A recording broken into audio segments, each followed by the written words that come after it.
Good, happy Saturday morning, everyone. I'm Riley King, and welcome to the Riley King Newscast right here on the Riley King Network.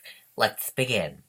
First up, Irma responders from New Hampshire return home. Let's take a listen to this video from WMUR News 9, Jean Mackin.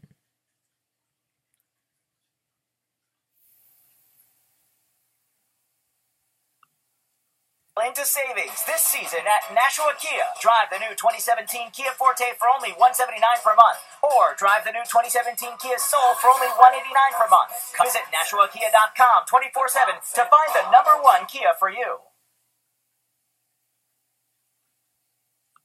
5,000 across the U.S., and many are deployed right now. Tonight, we hear from a doctor who's back from the Irma disaster zone and a firefighter who just returned last night after 22 days there. That's Town Hall. That's City Hall. Bathrooms. Mark Prue is back from Florida, sharing photos from his mission with a National Disaster Medical Assistance Team. In under 24 hours, his team set up a mobile hospital in the Florida Keys to replace a hospital wiped out by Hurricane Irma. By midnight, we were ready to see patients, and we started seeing patients. The retired Nashua firefighter and state representative has deployed with one of the nation's 70 federal medical response teams for years, serving in catastrophes like Katrina, sleeping on cots, doing laundry in buckets, and helping fellow Americans. We treated over 700 patients in the time that we were there, and I'm lucky. My house is intact. I have my health and I can go help them. It makes you appreciate what you have, seeing that type of destruction, trees down, power out, no running water. Dr. Tim Burdick worked in the mobile hospitals in Key West. The physician with Dartmouth-Hitchcock Health was flown in by the Coast Guard as a member of another National Disaster Medical Assistance Team. Surrounded by devastation, working in difficult conditions, he says he not only brought expertise, but heart from New Hampshire. KRK, the Karma Repair Kit. People just need somebody to listen to their story, to have a shoulder to lean on, just offering them an opportunity to talk and a bottle of cold water. And tonight, both men say there's a good chance they could get the call to go to Puerto Rico with their teams. Live in the studio. Okay, and there you go on that report and that video from Jean Mackin from WMUR News 9. Substitute teacher takes knee in classroom during Pledge of Allegiance. Let's take a listen to this video from WCVB Boston by Mary Solanda.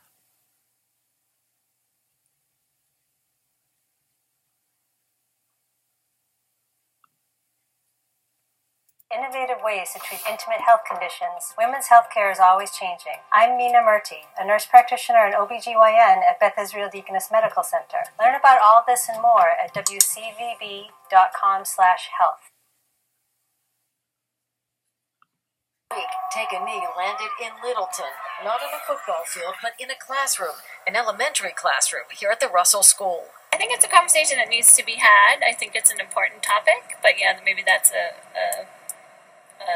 maybe a difficult way to do it. The way it was done caught everyone off guard. A substitute teacher knelt while her students said the Pledge of Allegiance. School officials say the teacher went on to discuss her political views. In a letter to parents, the principal said the district respects the rights of all individuals to take part or to abstain from the pledge, but took issue with this teacher's approach, writing, "While well-intended, this conversation was not part of the classroom teacher's plans and should not have taken place in the fashion it did."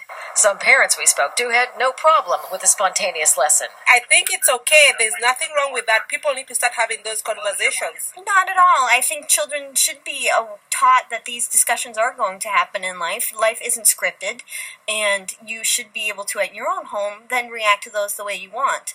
But other parents told us off camera it wasn't the time or place for such a discussion, especially with younger students. Russell School houses grades 3 to 5. The school officials declined to say whether the substitute teacher will be disciplined or terminated, calling it a personnel matter. Okay, and there you go on that report.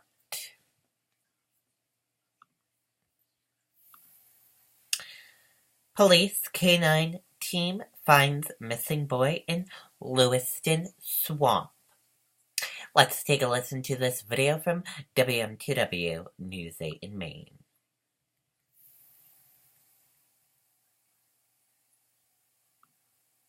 To 30 cents per gallon at Irving Oil gas stations? Now you can with Irving Rewards. With 4 ways to save, it adds up to big savings. Swipe at the pump. Swipe in the store. Pay with your Irving Rewards card.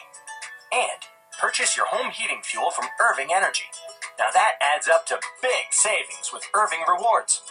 Pick up your Irving Rewards card at your nearest Irving Oil gas station and start saving up to 30 cents per gallon.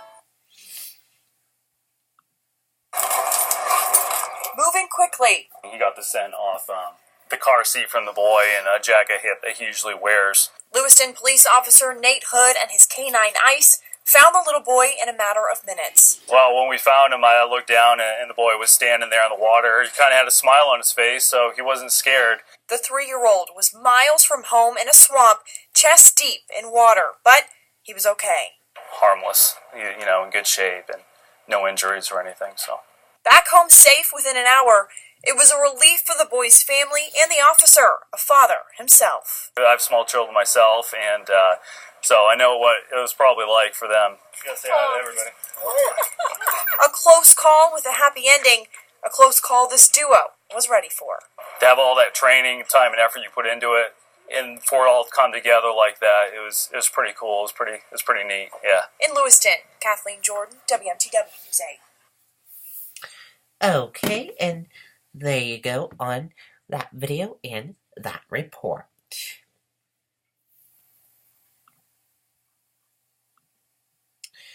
Trump asked Price to resign as Health and Human Services Secretary, source says.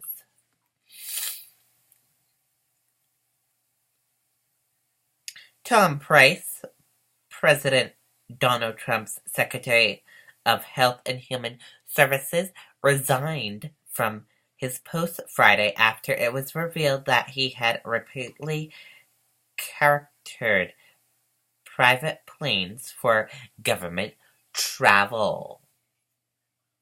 A senior-level source with direct knowledge of the situation told ABC News that Trump asked Price for his resignation.